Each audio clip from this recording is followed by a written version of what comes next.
सिद्धिर्भवतु मे सदा। द्वादशं जिम्बानी माता की जय। सत्संख्या अनुयोग द्वार ग्रंथराज की जय। मुनि श्री प्रणम्य सागर जी महाराज की जय। अढ़ाई दीप में विराजमान सभी आचार्य उपाध्याय सर्व साधु के चरणों में नमोस्तु नमोस्तु नमोस्तु। सभी आरिका माता जी के चरणों में बंदामी बंदामी बंदामी। सभी छुल्लक के लक के चरणों में इच्छामी इच्छामी।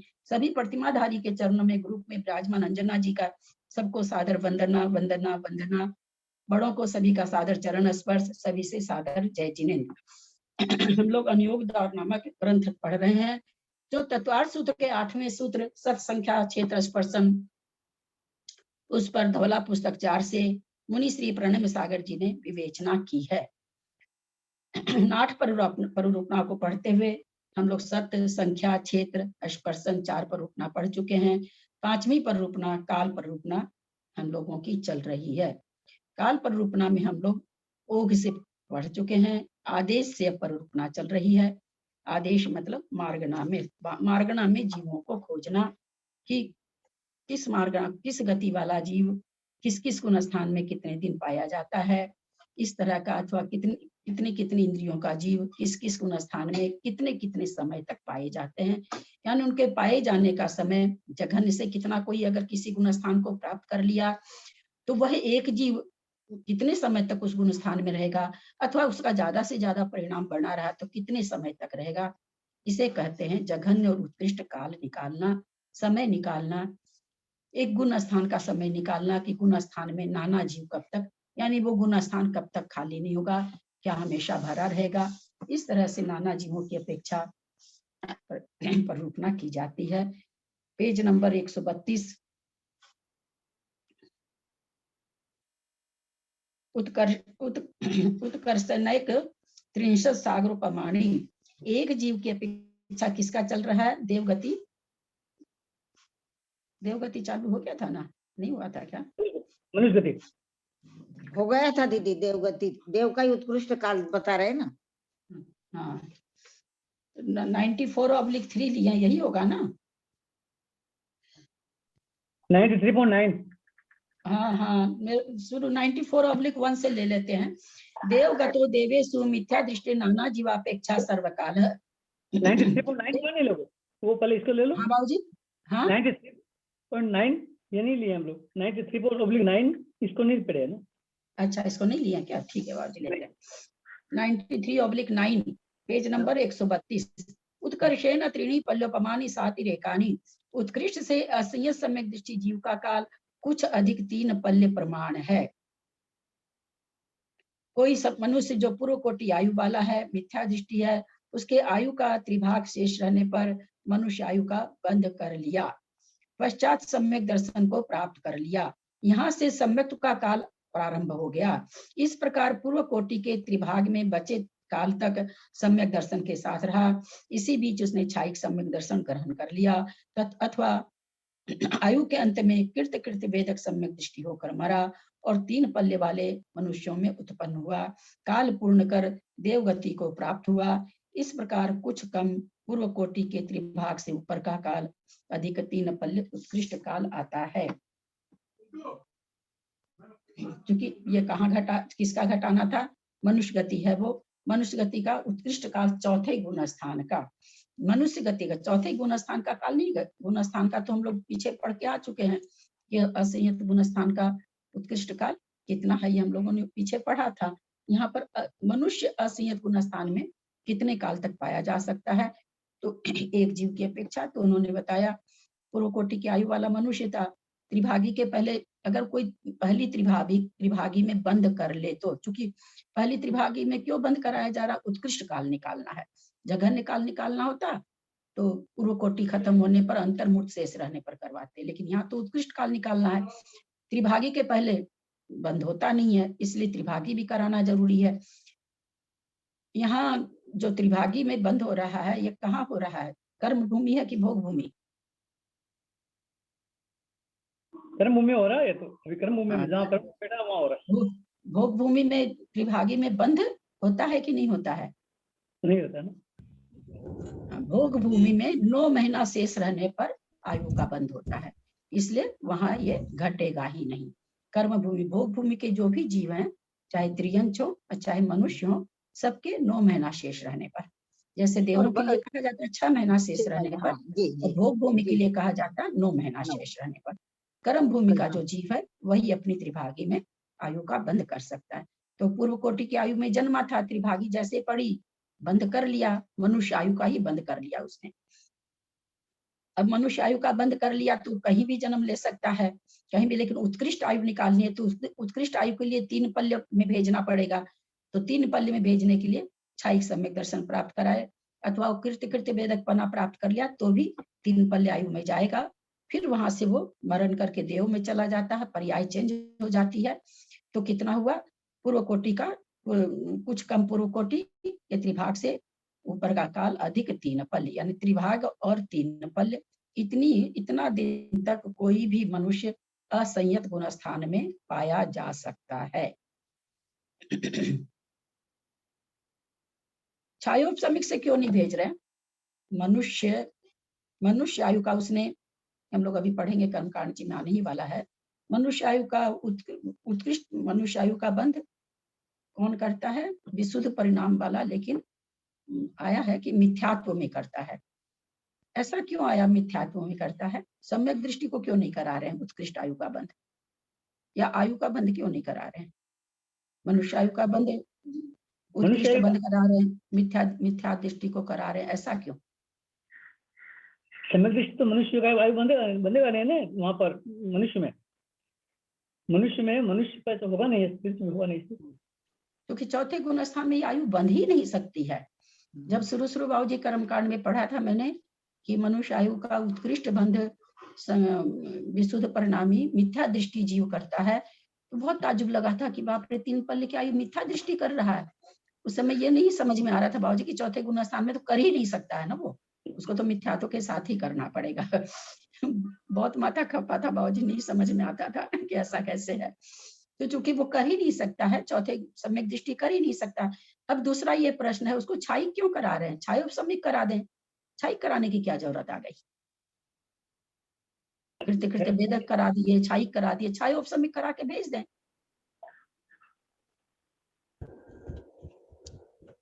3 आयु में छायोपशमिक नियम से छूटता ही है, इसीलिए छाई करा रहे हैं। छायोपशमिक के साथ है ना, देव आयु ही बंधेगा, उसकी नहीं तो छायोपशमिक छूट जाता है।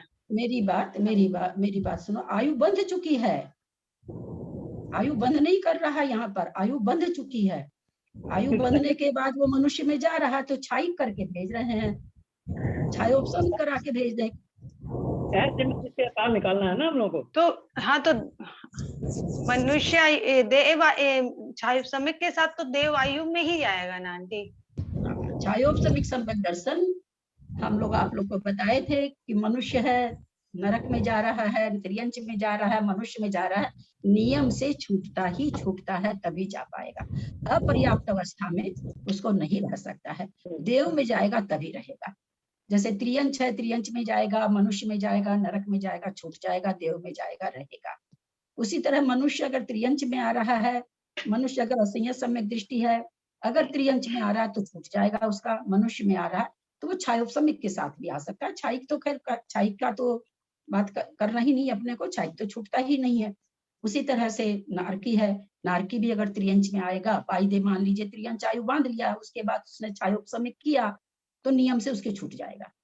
हाँ, मनुष्य में आएगा तो छायोपशमिक लेकर के आ सकता, अन्यथा जो स्पर्शन बनाया था वो स्पर्शन कैसे घटता? घटेगा ही नहीं ना। तो असंयत से वो नहीं आ पाता है, स्वयंभू मंदिर नहीं आ पाता है। असंयत का जब नरक में अपने लोगों ने पढ़ा था स्पर्शन, वो जब भी आएगा तो मनुष्य में आएगा, तो स्पर्शन नहीं घट पाता ही है। ये एकदम अपने से ऊंची पर्याय में ही सम्यक के साथ जाएगा। केवल हमको इतनी सी एक लाइन याद रखनी है कि छायोपशमिक, छाई की बात नहीं कर रहे हैं, छाई तो कहीं भेजो, कहीं 3 काल में ही नहीं छूटेगा उसका, सारी पृथ्वी पलट जाए, आके देव क्या वो स्वधर्म इंद्र आके पूरा जम्बूद्वीप पलट दे, कुछ भी कर दे, छायिक सम्यक दर्शन छूटने वाला नहीं। इसलिए हम लोग छायिक की बात नहीं कर रहे हैं, छायोपशमिक की बात करें। छायोपशमिक के लिए नियम याद करके रखिए, जो जिस पर्याय में है उस पर्याय से जहां जा सकता है, उस पर्याय में जो उत्कृष्ट पर्याय है उसमें जाते समय नहीं छूटेगा, बाकी और किसी में अगर जाता है तो नियम से छूट जाता है। अब देव जा रहा है, देव से ऊंची पर्याय कोई है नहीं, देव के लिए तो 2 ही पर्याय है, मनुष्य और त्रियंच। तो मनुष्य में जाएगा तो असंयत के साथ चला जाएगा। अगर किसी कारण से उसने त्रियंच आयु बांध लिया तो छायोपम सम्यक दर्शन है, मरने के पहले छूट जाएगा उसका। ये अपने को एक पंक्ति बस याद रखनी है। दिया आज झांझरी जी ने भी कुछ इसी तरह का बताया था, तो हम लोग को समझ में आ गया होगा। ये आगे चल रहे हैं।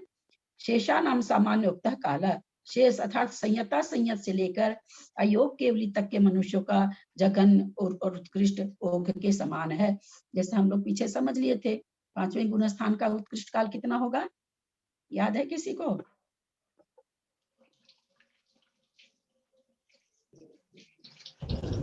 आचार्य श्री विद्यासागर जी का की एक पंक्ति भी प्राय बोलते हैं। कुछ कम हाँ, पूरा 1 कोटि तक रह सकता है, 1 अंतर मुहूर्त कम। हाँ, फिर नहीं आवाज आई 1 आपका, अंतर कट रहा आवाज। ये तो ऐसे उत्कृष्ट, तो सबसे उत्कृष्ट तो त्रियंचों में ही पाया जाता है, लेकिन इस समूर्छन वाले के आपने बताया था एक बार शायद, लेकिन मनुष्य में तो 1 कोटि पूर्व तक रह सकता है वो। कुछ कम पूर्व कोटि, कुछ अलग कम दशा एक प्राप्त कोटि करके 1 अंतर त्रियंचों में मुहूर्त जो आपने लगेगा, कहा, 8 वर्ष हाँ, अंतर मुहूर्त। त्रियंचों में जो आपने कहा, त्रियंचों में मतलब इसलिए आयु तो 1 पूर्व कोटि से ज्यादा हो ही नहीं सकती है। जो भी पंचम कर्म भूमि की आयु है 1 पूर्व कोटि से ज्यादा नहीं हो सकती। तो 1 पूर्व कोटि तो है, त्रियंचों में इसलिए ज्यादा घट जाता है। पंचम गुण स्थान की कोई समूर्छन जीव है, जन्म लिया और जन्म लेते ही अंतर्मूर्त में पर्याप्ति पूर्ण किया और 5वां गुण स्थान भी कर लिया और वो पूर्व कोटि तक रहा उसमें, और फिर मरण के समय में देव हो गया। तो इस हिसाब से समूर्छन जीव में त्रियंच में सबसे ज्यादा काल घटेगा। लेकिन यहाँ पर हम क्या पढ़ रहे हैं, हम यहाँ पर सामान्य कथन नहीं, हम यहाँ पर क्या पढ़ रहे हैं, मनुष्य गति में पढ़ रहे हैं। तो मनुष्य तो समूर्छन होता नहीं है, तो मनुष्य जब भी जन्मेगा उसमें जन्मा, चूंकि मिथ्यात्व के साथ ही जन्मता है विदेह क्षेत्र में, तो 8 वर्ष अंतर्मूर्तकम 1 पूर्व कोटि तक संयता संयत गुण स्थान में रह सकता है। हम एक पंक्ति आचार्य श्री विद्यासागर जी की पढ़ाई बोलते हैं कि आचार्य श्री का कहना है कि देखो 1 पूर्व कोटि तक संयम स्थान को बना के रखा, संभव है क्या? परिणामों से नीचे नहीं गिरा, ये संभव है क्या? 1 पूर्व कोटि तक संयम के स्थान को बना के रखना, 6ठे 7वां में रहना आसान है क्योंकि वो पलट रहा, कभी 6ठे में आ रहा, कभी 7वें में जा रहा, कभी 6ठे परिणामों की उसकी चल रही है उतार। लेकिन 5वें गुण स्थान में 1 पूर्व कोटि तक रह पाना बहुत बड़ी उपलब्धि है। ये आचार्य श्री विद्यासागर जी का कथन है। तो 6ठे गुण स्थान का हम लोग जानते हैं अंतर्मूर्त, 7वें गुण स्थान का उससे आधा, चारों उपशमक का भी हम लोग जान ही रहे हैं, अंतर्मूर्त छपक का भी हम लोग को सबको मालूम ही है। और 13वें गुण स्थान का 1 पूर्व कोटि, कुछ कम 1 पूर्व कोटि, अधिक से अधिक, और जघन्य से अंतर्मूर्त, और 14वें गुण स्थान का तो सबके लिए अंतर्मूर्त ही काल है। इस तरह से मनुष्यों का हमने 14 गुण स्थान में काल को समझा। देवगतो देवेशु मिथ्या दृष्टि नाना जीवापेक्षा सर्व काल, देवगति में देवों में मिथ्या दृष्टि जीवों का नाना जीवों की अपेक्षा सर्वकाल है, जो अस्पष्ट है, हमेशा ही पाए जाते हैं। एक जीवन प्रति जघन्य न अंतर्मूर्त है, एक जीव की अपेक्षा मिथ्या दृष्टि देव का जघन्य काल अंतर्मूर्त है। चतुर्थ अथवा तृतीय गुण स्थान में जो देव मिथ्यात्व को प्राप्त होकर वहां सर्व लघु अंतर्मूर्त काल रहकर गुण स्थानांतर को प्राप्त होते हैं, उनके जघन्य काल लब्ध होता है। यह नवग्रेवक देवों तक घटित हो जाता है, नवग्रेवक तक के जीव, क्योंकि वहां भी मिथ्या दृष्टि जीव वहां तक पाए जाते हैं। देव जीव नहीं कहेंगे, देव कहेंगे, मिथ्या दृष्टि देव वहां तक पाए जाते हैं। इसलिए जो एक जीव की अपेक्षा मिथ्यात्व का जघन्य अंतर्मूर्त कहा, वो नवग्रेवक तक घट जाएगा। ऊंचे के गुण स्थान में प्राप्त कराओ और फिर नीचे लाओ, घट जाता है। इसमें हम ये सोचे, कुछ गुण स्थान ऐसे होते हैं जिससे हम ऊपर ही भेज पाते हैं, नीचे नहीं भेज पाते हैं, ऊपर ही भेजना पड़ता है। तो अब मिथ्यात्व का जगह निकालने के लिए हम अगर सोचे संकलेश से संकलेश में भेजें, उत्कृष्ट से उत्कृष्ट में भेजे, तो हमारे है ही नहीं, मिथ्यात्व से नीचे कोई गुण स्थान होता ही नहीं। तो इसलिए इसमें ऐसे कह दिया गया कि तीसरे से चौथे से कोई आया, दूसरे को नहीं कहा गया। दूसरे को क्यों नहीं कहा? दूसरे से पहले में भेजे देव को, प्रथमोपसम देव भी कर रहे हैं, वो भी साधन में आ रहे हैं।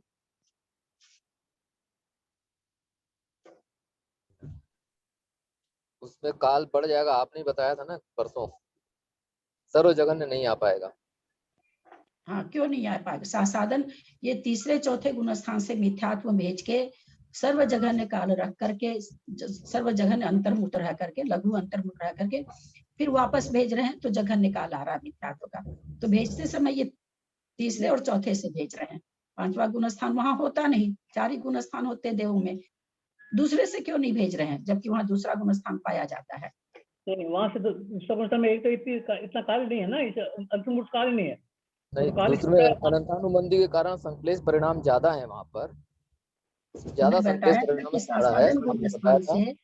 नहीं, फिर आज याद दिला देते, रोज प्राय एक बार आ ही जाती है। साधन गुण स्थान से विशुद्धि को प्राप्त नहीं कर सकता। हाँ, साधन गुण स्थान जो पहले गुण स्थान में आता है उसके संक्लेश परिणाम ज्यादा होते हैं, वो इतनी जल्दी विशुद्धि को नहीं प्राप्त कर पाता कि तीसरे या चौथे गुण स्थान को प्राप्त कर ले, उसका अंतर्मुख बड़ा होगा। ये बात रोज आ रही है।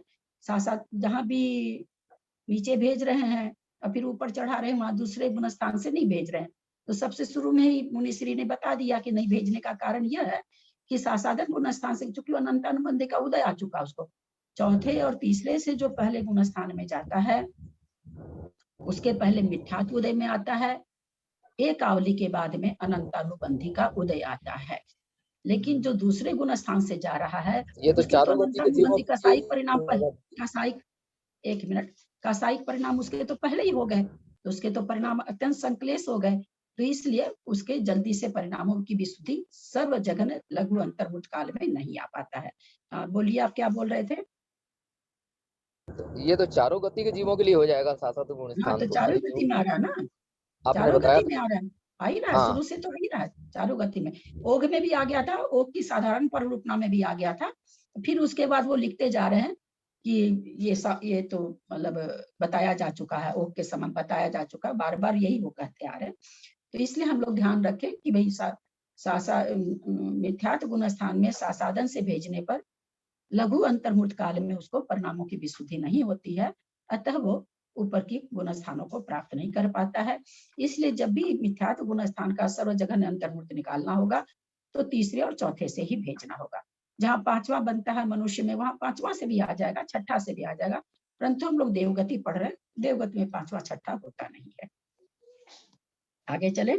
उत्कर्षेणैक त्रिंशत् सागर उपमानी, एक जीव की अपेक्षा मिथ्या दृष्टि देव का उत्कृष्ट काल 31 सागर उपम है। जो मिथ्या दृष्टि मनुष्य द्रव्य संयम का अनुपालन कर 31 सागर वाले अंतिम ग्रेवेक में उत्पन्न होकर वहां आयु पूर्ण करके मनुष्य में उत्पन्न हुआ, ऐसे जीव का उत्कृष्ट काल आता है। इसको 31 सागर ही क्यों कह रहा? वो मनुष्य भी मिथ्या दृष्टि है, फिर आके भी वो मिथ्या दृष्टि रहेगा, तो ज्यादा क्यों नहीं बताया? 31 सागर क्यों बता रहे हैं? वो तो पहले भी मिथ्या दृष्टि है, बाद में भी मिथ्या दृष्टि है। इसके ऊपर तो सम्यक दृष्टि जाते हैं, इसके ऊपर तो ये सम्यक दृष्टि ही जाएंगे ना दीदी। भैया ऊपर हम कहाँ भेज रहे हैं? तो देवों का देवगति का कथन है, देव इससे ऊपर तो जाते नहीं है, वो तो जाएंगे अधिक से अधिक 9वें ग्रेवेक तक जाएंगे, जिसकी उत्कृष्ट आयु। मैं ऊपर नीचे जाने की बात, मेरा प्रश्न समझे, मैं ऊपर नीचे जाने की बात नहीं कह रही हूँ, मैं ये कह रही हूँ इन्होंने मिथ्यात्व का उत्कृष्ट काल 31 सागर बताया। मनुष्य मिथ्या दृष्टि जा रहा है, मुनि है, पहले लिख दिए द्रव्य संयम का अनुपालन कर, तो मिथ्या दृष्टि ही मुनि है, फिर वो आकर के भी मिथ्यात्व में ही जन्म ले रहे हैं। तो यहाँ पर एक जीव के प्रति मिथ्यात्व गुण स्थान का काल ज्यादा क्यों नहीं बता रहे हैं देवगति में? देवगति ले रहे हैं ना, देवगति के बाद है, गति ले रहे हैं, गति मार्गना चल रही है।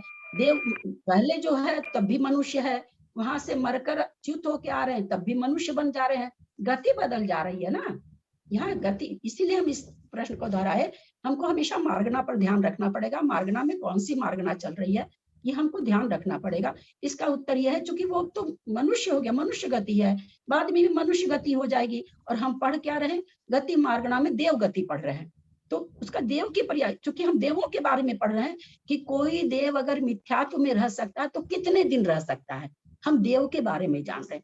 ठीक है, वो पहले भी मिथ्यात्व में था, बाद में भी मिथ्यात्व में आ रहा है, बिल्कुल, लेकिन हम किसके बारे में, किसी देव के बारे में पढ़ रहे हैं कि अगर कोई देव मिथ्यात्व में रहे तो कितना दिन रह सकता है, तो कहते हैं 31 सागर तक, लास्ट से लास्ट। इसके ऊपर तो सभी जानते हैं कि सम्यक दृष्टि है। मैं जो पूछना चाह रही थी, जो विवक्षा समझाना चाह रही थी, सबको समझ में आई होगी। हम लोग को गति ध्यान में रखना है, देव गति में इतना ही है। इसका उत्तर ये नहीं बनता कि ऊपर तो सम्यक दृष्टि जाते हैं, नीचे नहीं जाते हैं, ऐसा कोई नियम थोड़ी। इसलिए नहीं कि गति उसकी चेंज हो जा रही है और हम देव गति, यहाँ पर ये विवक्षा लगेगी। सासाधन सम्यक दृष्टि सम्यक मिथ्या दृष्टि सामान्य उक्त काल, सासाधन सम्यक दृष्टि तथा सम्यक मिथ्या दृष्टि का काल ओघवत जा समझना। याद होगा सबको, नाना जीव की अपेक्षा सासाधन गुणस्थान का कितना काल है?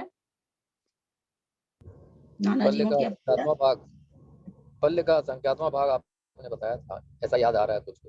हाँ, और जघन्य का? जघन्य तो एक समय। हाँ, बहुत अच्छा। और एक जीव की प्रति? एक जीव का भी जघन्य समय एक समय ही आएगा, और अंतर और जघन्य उत्कृष्ट 6 आवली। हाँ, और सम्यक मिथ्या दृष्टि का नाना जीवों की अपेक्षा उत्कृष्ट काल? उसका भी आपने पल्ले का संख्यात्मक भाग ही बताया था। और नाना जीवों की अपेक्षा जघन्य काल? नाना जीवों की अपेक्षा अच्छा, जघन्य काल तो अंतर्मुहूर्त बताया था। एक अंतर्मुहूर्त। और एक जीव की अपेक्षा भी दोनों काल अंतर्मुहूर्त, क्योंकि इस गुणस्थान का काल अंतर्मुहूर्त से कम नहीं पाया जाता है। कोई भी जीव अगर इस गुणस्थान में गया, अंतर्मुहूर्त के असंख्यात भेद हैं, है ना। असंख्यात भेद क्यों बन जाएंगे अंतर्मुहूर्त के? संख्यात नहीं बन के असंख्यात क्यों बनेंगे? असंख्यात वो समय हो आपने एग्जाम्पल दिया था ना, 1 से लेकर 2 से लेकर 99 तक वाला। नहीं, वो तो मैंने मध्यम बताया कि मध्यम कितना होगा, तो 2 से लेकर 99 सारे मध्यम हो गए। हम यहाँ मध्यम नहीं पूछ रहे हैं, हम ये कह रहे हैं कि अंतर्मुहूर्त के असंख्यात भेद क्यों किए?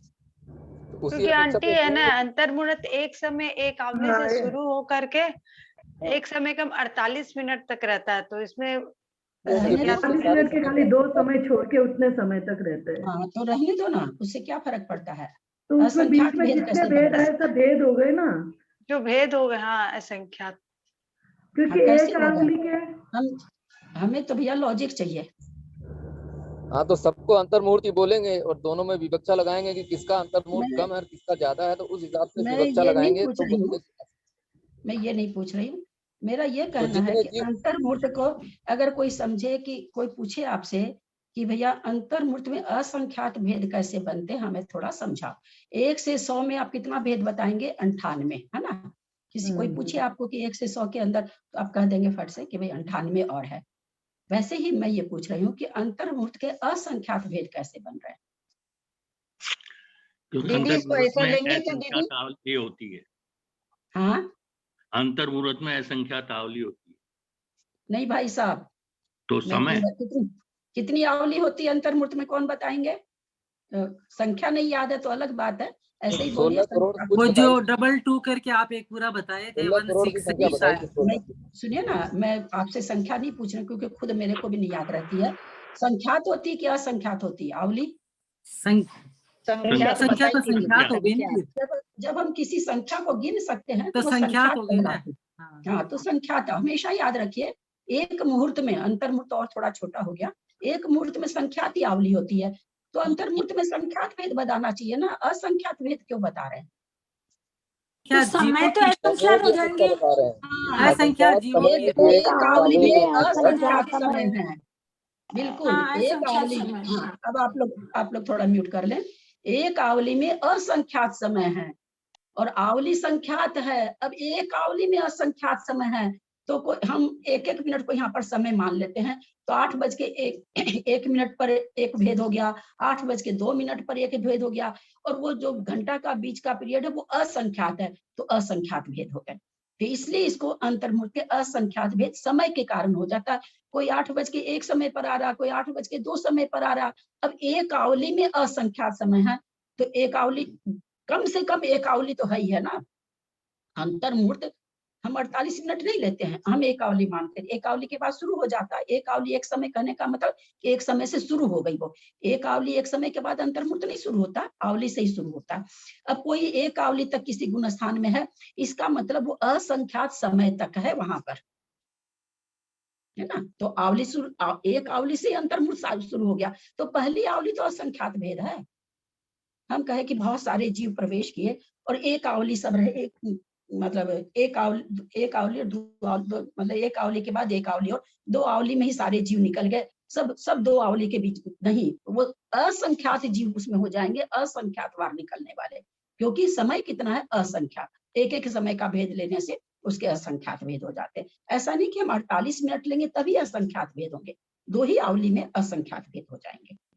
एक आवली से तो शुरू ही होता अंतर्मुहूर्त, है ना। इसका उत्तर ये होगा क्योंकि इसमें अंतर्मुहूर्त में असंख्यात इसलिए घटेगा कि इसमें असंख्यात समय होते हैं। आवली तो संख्यात होती है, समय असंख्यात होते हैं। अब कोई है सो तीसरे गुण स्थान को प्राप्त किए, मान लीजिए 10 जीव प्राप्त किया, तो अंतर्मुहूर्त समय है, तो मान क्या 10 जीव एक आवली तक रहेंगे या कोई मतलब क्या। यहाँ जैसे कह दिया कि किसी गुण स्थान का अंतर्मुहूर्त काल बताया जा रहा है, तो उसमें जितने भी जीव प्रवेश करते एक साथ या अलग अलग, कोई उसमें कोई बात नहीं, तो क्या सभी वहां पर एक समान समय ठहरेंगे। तीसरे गुण स्थान में ये विवक्षा नहीं बनेगी, क्योंकि वहां तो सबका अंतर्मुहूर्त बताया है। वो अंतर्मुहूर्त में कम और जघन्य और उत्कृष्ट एक ही बताया। तो हम ये मान सकते हैं कि भाई अगर 48 मिनट माने तो कोई अगर पहले आया है तो वो 48 मिनट उसके लिए पहले होगा, कोई बाद में आया है तो एक समय बाद आया तो 48 मिनट एक समय के बाद होगा। तो तीसरे गुण स्थान में ये विवक्षा मेरे हिसाब से तो नहीं लगनी चाहिए, क्योंकि इसका फिक्स समय है जघन और अंतर्मुहूर्त।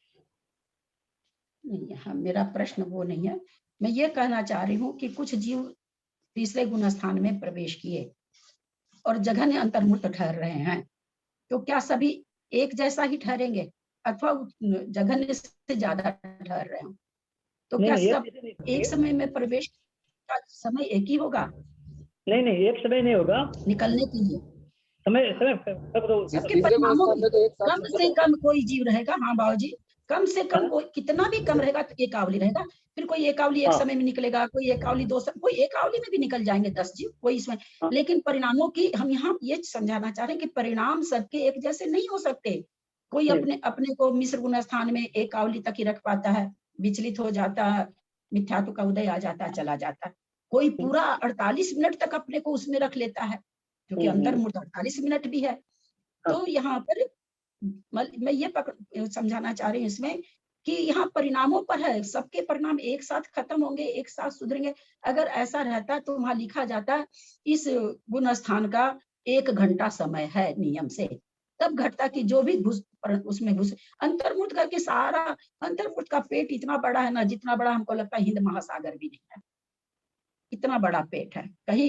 कहीं भी विवक्षा ही नहीं लगा सकते कि ये चीज इतनी होगी। बस इतना जरूर बता दिया आचार्य ने कि इससे इतने से कम नहीं होगा, इतने से ज्यादा नहीं होगा। उत्कृष्ट और जघन्य बता दिया। बीच में तो हिंद महासागर का एक एक बूंद ले लीजिए, क्योंकि एक ही आवली में असंख्यात समय है और आवली कितनी है, 16 करोड़ कुछ है। अब सोचिए कितने समय हुआ, तो बहुत समय है, इसलिए बहुत भी उतने मध्यम समय उतना बन जाता है। हम यही चीज समझाना चाह रहे थे आप लोग को, मध्यम समय ही समझाना चाह रहे थे। असम्यक हाँ बाबूजी कुछ बोल रहे हैं। असंय सम्यक दृष्टि नाना जीवापेक्षा सर्व काल, असंय सम्यक दृष्टियों का नाना जीवों की अपेक्षा सर्वकाल है। क्यों है सर्वकाल? क्योंकि सांतर मार्गणा नहीं है, हमेशा ही इसमें जीव पाए जाएंगे। देव गति में भी चारों गति के हिसाब से तो सांतर है ही नहीं, एक जीव एक गति से एक गति से भी सांतर नहीं है। एक जीवम प्रति जघन्य न अंतर्मुहूर्त, एक जीव की अपेक्षा जघन्य काल अंतर्मुहूर्त है। जो मिथ्या दृष्टि अथवा सम्यक मिथ्या दृष्टि विशुद्धि के बल से सम्यक को प्राप्त कर वहां फिर देखिए जघन्य काल आ रहा है, ध्यान देंगे सबको ही। कल हम लोग फिर से इसको समझे थे, आज फिर आया है। जो मिथ्या दृष्टि अथवा सम्यक मिथ्या दृष्टि विशुद्धि के बल से सम्यक को प्राप्त कर वहां जघन्य काल प्रमाण रहकर पश्चात प्रथम या तृतीय गुण स्थान को प्राप्त किया, उसके अंतर्मुहूर्त काल आता है। यहाँ पर प्रश्न है, हम अभी तक क्या पढ़ के आए हैं? संक्लेश से संक्लेश प्राप्त कराओ, उत्कृष्ट से उत्कृष्ट प्राप्त कराओ। यहाँ ये विवक्षा क्यों नहीं लगी? विशुद्धि से उन्होंने चौथे में भेज दिया, चौथे से वापस संक्लेश करा के नीचे ला रहे हैं। ऐसा क्यों हो रहा है? यहाँ क्यों नहीं घटा है? क्योंकि अब अविरत सम्यक दृष्टि का आपने बताया था कि कम से कम एक अंतर्मुहूर्त तो रहेगा ही रहेगा, उससे कम तो रह ही नहीं सकता, इसलिए ना जगन्य एक अंतर्मुहूर्त होगा ही होगा, इसीलिए तो जगन्य काल वो नहीं कह रहे भाई साहब, जघन्य काल हम नहीं पूछ रहे हैं। जघन्य काल निकालने के लिए हमने ये नियम जाना कि संक्लेश से संक्लेश प्राप्त कराना चाहिए और उत्कृष्ट से उत्कृष्ट प्राप्त कराना चाहिए। अब यहाँ पर इन्होंने पहले से चौथे में भेजा, फिर चौथे से ये पहले में ला रहे हैं, या तीसरे से चौथे में भेजा, दोनों तरह से भेज रहे हैं।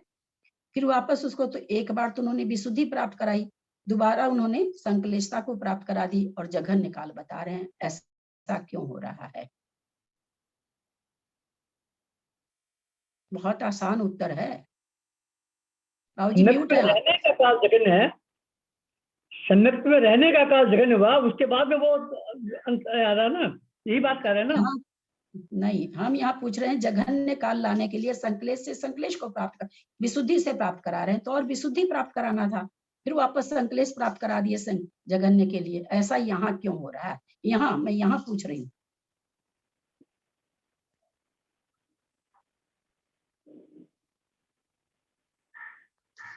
देव गति है, मार्गना ध्यान रखिए, पांचवा गुण स्थान नहीं होता कि चौथे से पांचवे में भेज दें और सर्व जघन्य काल चौथा का निकाल लें। देव गति है, नीचे ही लाना पड़ेगा, कोई चारा नहीं है। इसलिए मैं कहती हूँ मार्गना एकदम 24 उसको एकदम जागरूक रखिए कि मार्गना कौन सी चल रही है। चलिए, उसके अंदर मुटकाल लब्ध होता है। उत्कर्षेण त्रयः त्रिंशत् सागरोपमानी। आज क्या मंजू जी भी नहीं है क्या? दीदी वो सिद्धांत तो फिर वो हो गया ना, ऑपोजिट हो गया। देखें इसमें नहीं, सिद्धांत ऑपोजिट नहीं हुआ। एक मिनट, सिद्धांत कभी ऑपोजिट नहीं हो सकता। अब यहाँ अगर यहाँ पांचवा गुण स्थान होता तो यहाँ भी लग जाता, इसलिए सिद्धांत ऑपोजिट में। अब आगे का गुण स्थान ही नहीं तो सिद्धांत क्या करेगा?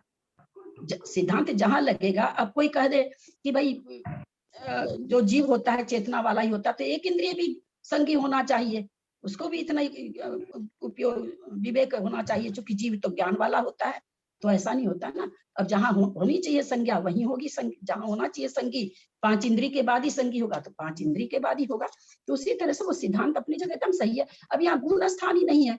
इसी तरह से हम लोगों ने नारकी में भी पढ़ा था, आप लोग को याद नहीं है? वहां पर भी पांचवा गुण स्थान नहीं था। ठीक बोल रहे हैं दीदी, वहां पर भी आया था ये चीज, वहां पर भी हम आप लोगों को, और वहां भी पूछे थे, वहां भी आप लोग कोई नहीं बताए थे। चलिए कोई बात नहीं, बार बार मेरे जैसा बेवकूफ आदमी है जो बार बार आप लोग को बताता रहेगा याद कराता रहेगा। उत्कर्षेण त्रयः त्रिंशत् सागरोपमानी। एक जीव की अपेक्षा 80 सम्यक दृष्टि का उत्कृष्ट काल 33 सागरोपम है। जो मनुष्य संयम धारण करके उत्कृष्ट आयु के धारक सर्वासिद्धि देव में उत्पन्न हुआ, वहां आयु पूर्ण करके च्युत हुआ, ऐसे जीव की उत्कृष्ट स्थिति देव में प्राप्त हो जाती है। क्योंकि केवल देव की बता रहे, वही प्रश्न फिर मिथ्यात्व के वाली आ गया। यहाँ पर मिथ्यात्व की स्थिति बहुत ज्यादा होनी चाहिए। उसी तरह सर्वासिद्धि में जो जा रहे हैं वो तो संयम को धारण करके जा रहे हैं, बिना संयम के धारण करे तो कोई जा नहीं सकता। तो सम्यक तो उनको पहले से है, और सम्यक तो छूटता भी नहीं है। फिर दोबारा आ रहे हैं तो उनके पास सम्यक तो है ही है। फिर केवल 33 सागर क्यों लिखा? क्योंकि देव गति में 33 सागर से अधिक नहीं बनेगा। सबसे अधिक आयु 33 सागर की है, इसलिए देव गति के हिसाब से उत्कृष्ट असंयत गुण स्थान का काल कितना बनेगा? 33 सागर। ये सर्वार्थ सिद्धि में के मुंदाज जा सकते हैं। हाँ हाँ हाँ बाबूजी, ये एक बार अपने उसमें आया था समय सार जी में, और भाई साहब ने कह दिया था कि छाई की जाते हैं। मैंने फिर उनको उस समय रोका भी नहीं, मेरे को अच्छा नहीं लगता है।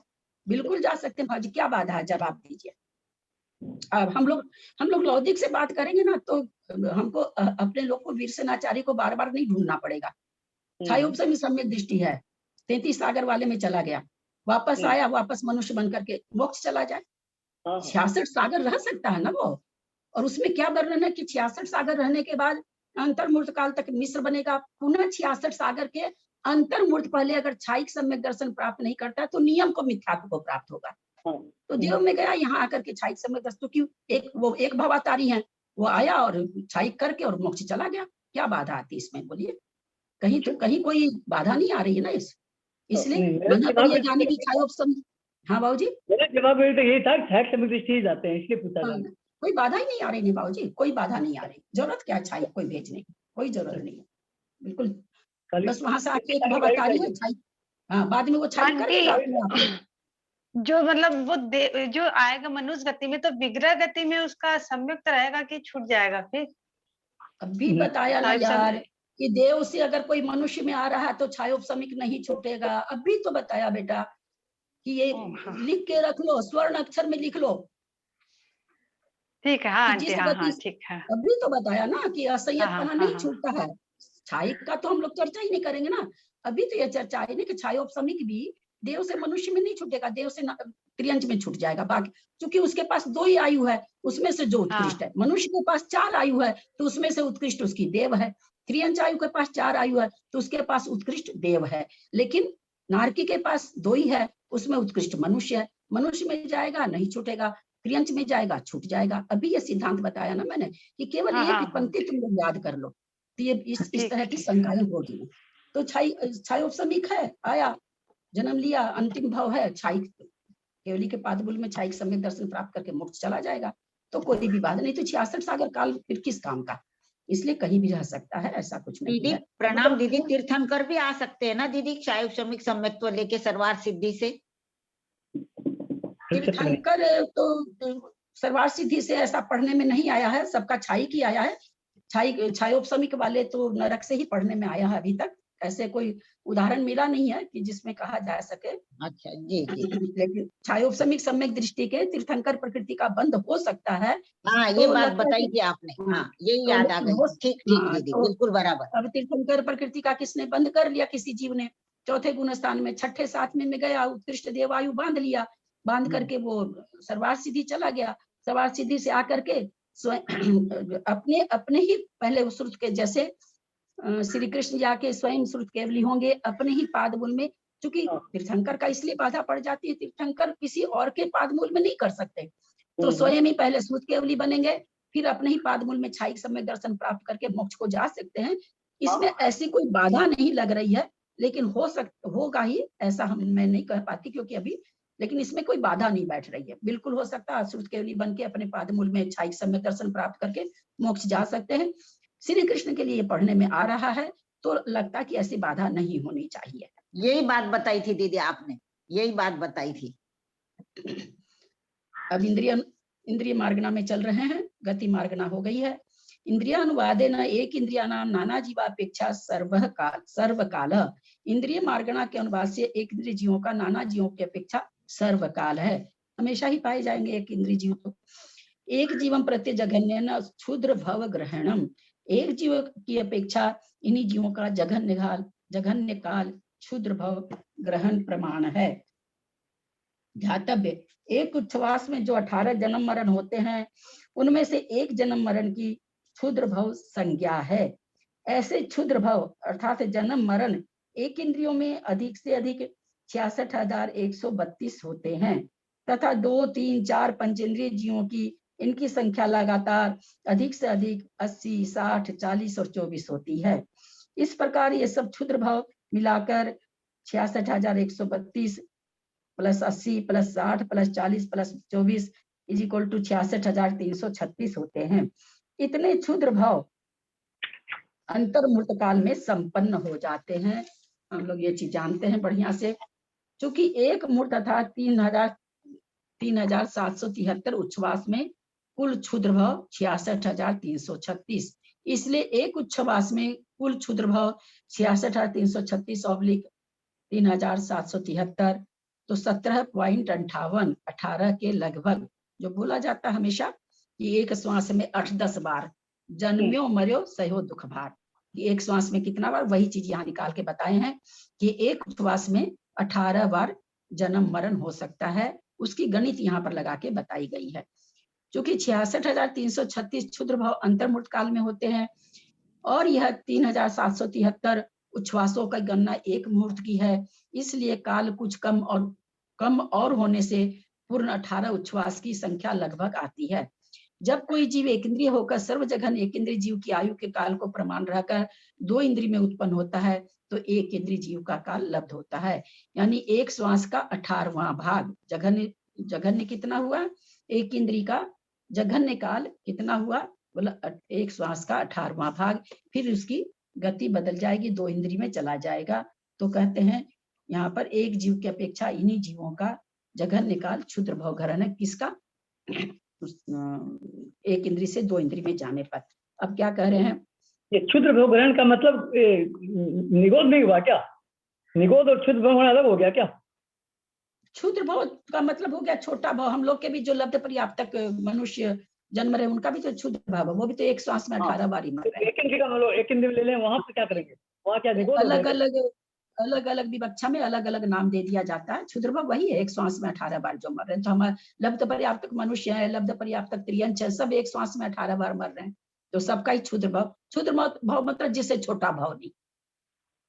मैं दूसरे बार मैं पूछ रहा हूँ, निगोद कहना और क्षुद्र भवग्रहण दो हो गया ना, अलग अलग है क्या? वो जो क्षुद्र भवग्रहण कर रहा है वो निगोदिया जीव नहीं है क्या? हाँ, निगोदिया भी है।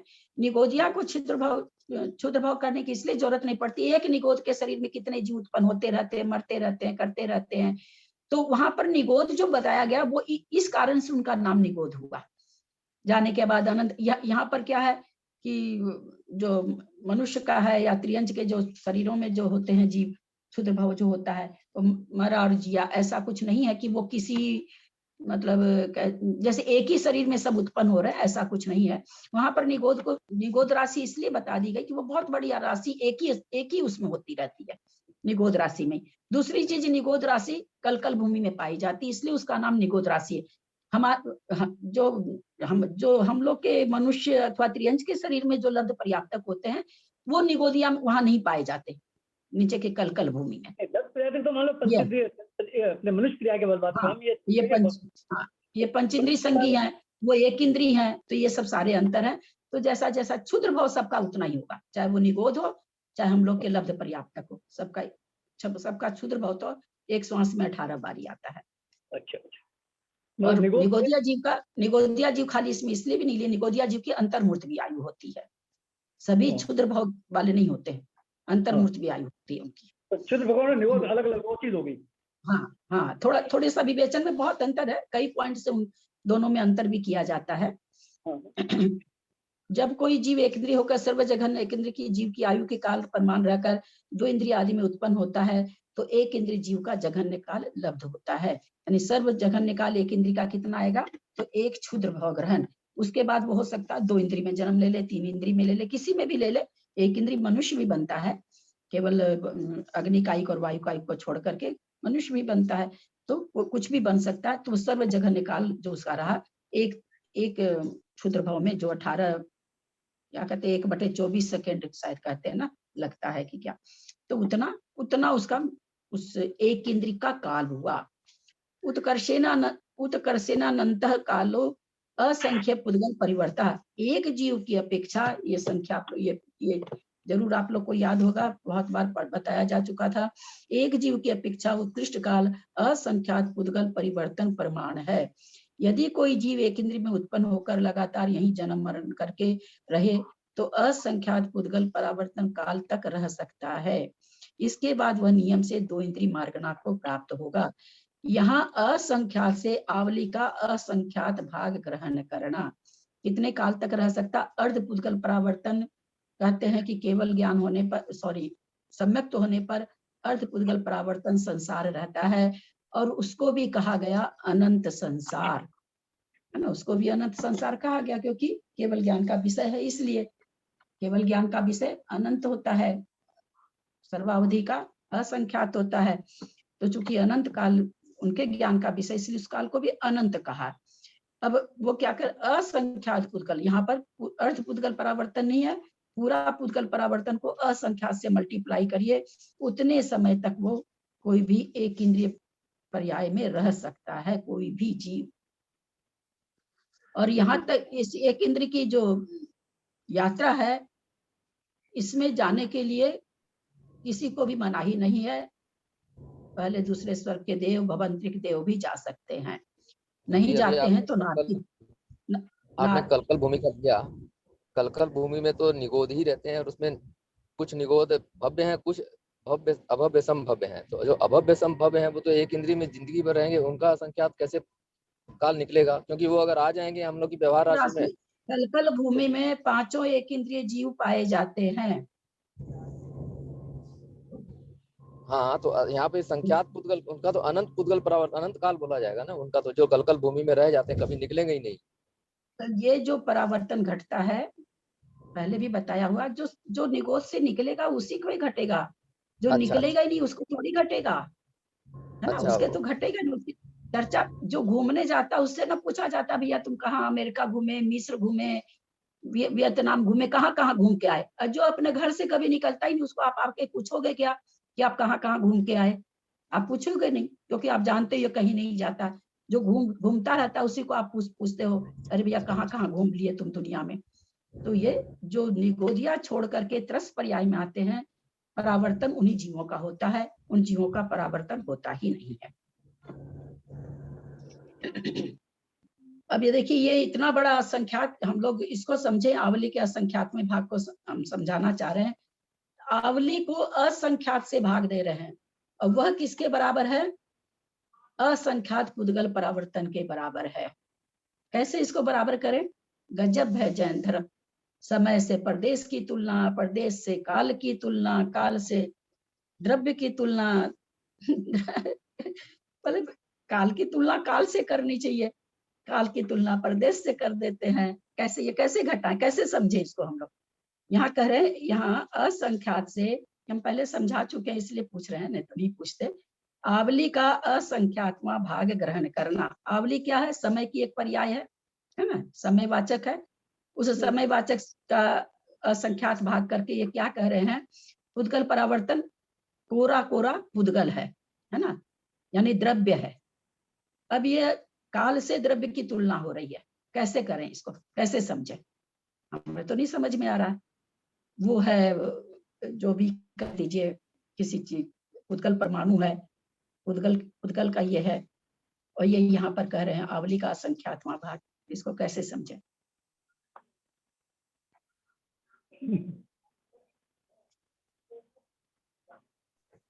हमको तो ये प्रश्न ही समझ नहीं आ रहा, दिमाग से ऊपर है। प्रश्न नहीं, ये थोड़ा सा है, समय और द्रव्य को तुलना करने से थोड़ा सा यहाँ पर मैं ये कहना चाह रही हूँ, इन्होंने कह दिया असंख्यात पुद्गल परिवर्तन है। अब पुद्गल परिवर्तन, आप असल में उस समय क्लास में रहते नहीं थे, इसलिए भी आपको नहीं समझ में आ रहा होगा। पुद्गल पर अर्ध पुद्गल परिवर्तन में हम लोग क्या समझे, क्या चीज उसका? नो कर्म परिवर्तन और कर्म परिवर्तन 2 तरह का होता है द्रव्य परिवर्तन में। उसमें कर्म परिवर्तन तो उसका समाप्त हो जाता है, नो कर्म द्रव्य परावर्तन उसका रह जाता है। नो कर्म मतलब शरीर का, तो पुद्गल परावर्तन करते वो शरीरों का, उसके बाकी सारे 4.5 परिवर्तन का क्रम पूर्वक समय करेगा तो सही, सारे परिवर्तन तो करते ही रहेगा, क्रम पूर्वक की जरूरत नहीं रह जाती है। जबकि पुद्गल परिवर्तन में क्रम पूर्वक करना पड़ेगा। पहले क्या नाम है, 100 प्रदेश लेकर के जन्मा, फिर 101 प्रदेश उसका शरीर की रचना हुई, पहले 100 प्रदेशों से हुई, फिर 101 प्रदेशों से हुई, फिर 102 प्रदेशों से। इस तरह अर्ध पुद्गल परावर्तन में द्रव्य पुद्गल परावर्तन जो द्रव्य परिवर्तन है उसमें शरीर के प्रदेशों को बढ़ाते हुए बढ़ेगा, बाकी सारे परिवर्तन का क्रम पूर्वक उसका क्रम टूट गया।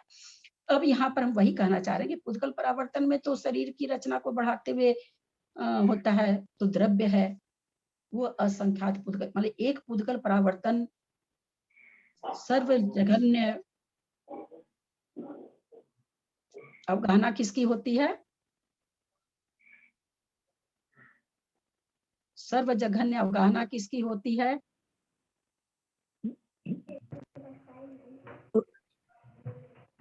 सब नहीं आ रहा है, सब याद नहीं आ रहा है ना, निकोद वाला समझे। लब्ध पर्याप्तक जीव की तीसरे समय में, है ना, तीसरे समय में क्या हो जाता है, क्या नाम है, चौकोर हो जाता है। पहले उसकी रेक्टेंगल रहती है, फिर उसकी सर्कल में हो जाती है, फिर उसकी वर्गाकार हो जाती। तो सबसे जघन्य अवगाहना लब्ध पर्याप्तक जीव की तीसरे समय में, उत्पन्न होने के तीसरे समय में होती है। उससे जघन्य अवगाहना किसी भी जीव की नहीं होती। यानी पुद्गल मतलब शरीर, शरीर का प्रमाण इससे छोटा हो ही नहीं सकता है। और सबसे अधिक महामत्स्य की 1500 250 है ना। तो इस लब्ध पर्याप्तक जीव की अवगाहना लेकर के फिर एक प्रदेश, उसमें हम लोग मान लेते हैं कि 100 प्रदेश है उसके, उस 100 प्रदेश से एक प्रदेश शरीर की अवगाहना बढ़ा रहा है। उसका शरीर का जो माप है कितना है, हम लोग मान लेते हैं उसको कि वो 100 प्रदेश का शरीर है उसका। अब उसके बाद एक प्रदेश बढ़ाते बढ़ाते क्रम पूर्वक 101, 102, 103, 104, 105, 106, 107 क्रम पूर्वक बढ़ाते बढ़ाते कहाँ ले जाएगा, महामत्स्य तक ले जाएगा। तब एक अर्धपुद्गल परावर्तन होगा। अर्धपुद्गल परावर्तन, एक अर्धपुद्गल परावर्तन होगा। और एक परावर्तन करने के लिए तो 9 क्रम भी परावर्तन पूरा करना पड़ेगा। 4 परावर्तन इसमें भी नहीं है, लेकिन वहां यहाँ पर वो ये 9 क्रम परिवर्तन था। अब क्रम परावर्तन भी उसको पूरा करना पड़ेगा। दोनों मिलाएंगे तब एक पुद्गल परावर्तन होगा। और वैसा पुद्गल परावर्तन असंख्यात बार करेगा। थोड़ा कठिन सब्जेक्ट है, समझ में नहीं आएगा। जो पहले सुने उनको तो थोड़ा फिर भी आ जाएगा। तो यहाँ पर आवली का असंख्यातवां भाग,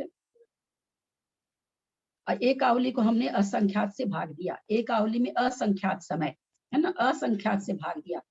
असंख्यात को असंख्यात से भाग देने पर भी असंख्यात आता है। वही यहाँ पर बताना चाह रहे हैं कि भाई ये कितना बड़ा है, आवली का असंख्यातवां भाग है।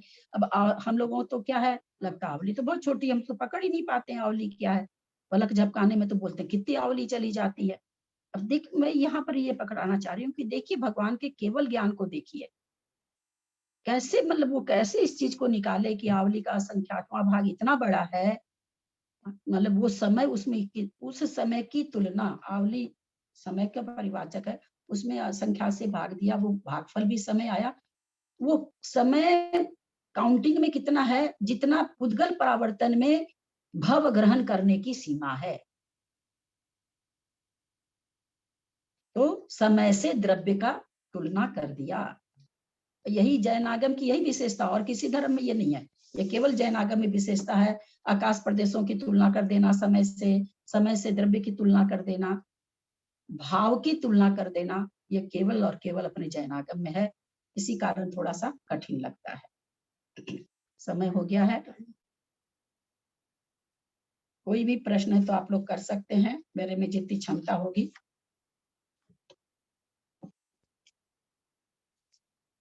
बाबूजी पकड़ में आया कुछ? आपको तो आया होगा बाबूजी। हाँ, आप म्यूट हैं, आप म्यूट है बाबूजी, आप म्यूट हैं, आप म्यूट हैं बाबूजी, आप म्यूट हैं। असंख्यात आवली में जितना समय होता है वो समय की बता रहे हैं गणना, वो समय असंख्यात जितना हो रहा है। समय से पुद्गल परावर्तन का कर दिया। पुद्गल परावर्तन कहाँ किसको जाएगा, जघन्य प्रदेश से लेकर के उत्कृष्ट प्रदेश क्रम पूर्वक बढ़ाना है। परावर्तन तभी कहलाएगा। ये चीज तो हम लोग समझ लिए थे कि परावर्तन तभी काउंट होगा जब क्रम पूर्वक होगा। कोई जीव अभी 100 प्रदेश लेके जन्मा शरीर का, और अगली पर्याय वो 200 प्रदेश लेके जन्म लिया, वो भाव उसका ग्रहण नहीं होता है। हम लोगों ने जाना था उस समय, जो क्रम पूर्वक होगा वही होगा। अब बताइए, क्रम पूर्वक काउंट करते हुए पुद्गल परावर्तन 9 कर्म का भी और द्रव्य कर्म का भी, दोनों का करके तब वैसा परावर्तन असंख्यात बार करना होगा। तब जाकर के ये समय तक तो ये समय होता है, उतना समय उतने समय तक सोच के देखिए कि कोई एक इंद्री में चला जाए तो क्या उसकी गत होती होगी, कितने समय तक वो रह जाता होगा एक इंद्री में। अब उत्कृष्ट काल बताया है इतने समय तक एक इंद्री में, और जाने के लिए किसी को भी मना ही नहीं है। मनुष्य तो देव कोई नहीं मनाही है, तो आपको हमको क्या मनाही होगी। खाली नारकी को मनाही है, वो भी नारक भाव से, वो भी दूसरे भाव में आकर के जा ही सकता, लेकिन नारक भाव से सीधे एक इंद्री में नहीं जाएगा। बहुत विचित्र विवेचन है बाबूजी, बहुत विचित्र विवेचन है। जितना चिंतन करो ना उतना लगता है कि अंत ही नहीं आता, गहराई निकलती जाती गहराई। चलिए समय हो गया है, समाप्त करते हैं। पिछले बार तो एकदम नहीं समझ में आया था, अभी समझ में आया दिमाग में बात, मतलब थोड़ा सा बाबूजी पिछले बार तो एकदम नहीं समझ में आता, ये बात बताई थी तो उस टाइम हाँ, तो बाबूजी पिछली बार तो क्या, एक तो ये मैं तो मैं नहीं जानती बाबूजी, मैं कैसे विवेचन करी, मुझे कुछ भी नहीं पता। मैं एक शब्द नहीं जानती थी बाबूजी, पंच परावर्तन का नाम जानती थी, मुझे नहीं पता कहाँ से आप लोग की भावना मेरे को कर दी, भगवान जाने। और कोई भी चीज दोबारा तो बोला नहीं गया वहां पर, ये परावर्तन एक ही बार समझाया गया ना। और ये सब विषय को तो 10 बार जब तक नहीं समझो समझ में नहीं आता है। कुछ विषय तो बहुत खास करके भाव पर काल परावर्तन समझ में आ जाता है एक बार में, क्षेत्र परावर्तन भी समझ में आ जाता है, लेकिन जो द्रव्य परावर्तन है और भाव परावर्तन है ये बहुत मुश्किल से समझ में आता है, यह ही थोड़ा कठिन। और ये द्रव्य परावर्तन है, पुद्गल परावर्तन, द्रव्य परावर्तन, क्षेत्र काल भाव, ये तीनों समझ में आ जाते हैं जी। 2 परावर्तन मुश्किल होते हैं, भाव और द्रव्य, भाव और द्रव्य। मात्रा पदवाक्यहीनं मया प्रमादादि किंचनोक्तं तन्मे क्षमित्वा विदधातु देवी सरस्वती केवल बोधलब्धिं। बोधि समाधि परिणाम शुद्धि स्वात्मोपलब्धि शिव सौख्य सिद्धि चिंतामणिं चिंतित वस्तु दाने त्वं वन्द्यमानस्य ममास्तु देवी। जा वाणी के ज्ञान ते सुझे लोकालोक, सो वाणी मस्तक चढ़ो सदा दे तुम दो। हे जिन वाणी भारती तो ही जपूं दिन रैन, जो तेरा शरणा गए सो पावे सुख चैन। देव भजू अरहंत को गुरु से हो निर्ग्रंथ, दया धर्म पालू सदा यही मोक्ष का पंथ। वात्संग जिनवानी माता की जय। 9 बार नमोकार।